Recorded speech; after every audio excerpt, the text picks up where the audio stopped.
Hello বন্ধুরা, তোমরা সবাই কেমন আছো? আশা করি সবাই ভালো আছো। তো তোমরা থাম্বনেল আর টাইটেল দেখে বুঝে গেছো যে এটা আমার ফার্স্ট ব্লগ।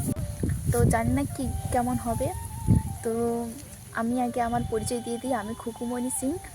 আমি ঝাড়গ্রাম জেলার অন্তর্গত একটি ছোট্ট গ্রামে ফার্স্ট বাসিন্দা। টাইম নিজের ভয়েস দিয়ে ভিডিও আজকে ফার্স্ট বানাচ্ছি, টাইম তাই ব্লগ একটু নার্ভাস বানাচ্ছি, হয়ে জানি না পড়ছি। কেমন প্লিজ হবে। কেউ কিছু তোমরা মনে সবাই করো না। সাপোর্ট করো, পাশে তো থেকো। তোমরা জানো ইউটিউব ইউটিউব প্ল্যাটফর্মে আসতে হলে সবার আসতে। সাপোর্ট দরকার। তো প্লিজ তোমরা আমার পাশে থেকো, সাপোর্ট করো যাতে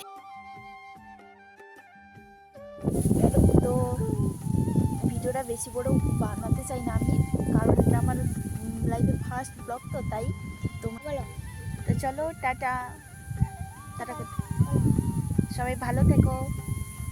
দেখা হবে পরের নেক্সট ভিডিওতে। তো বন্ধুরা চলো এখানে ভিডিওটা এন্ড করছি। যদি ভিডিওটা ভালো লেগে থাকে তাহলে একটা লাইক কমেন্ট করে দাও, আর চ্যানেলটিকে সাবস্ক্রাইব করে পাশে থেকো।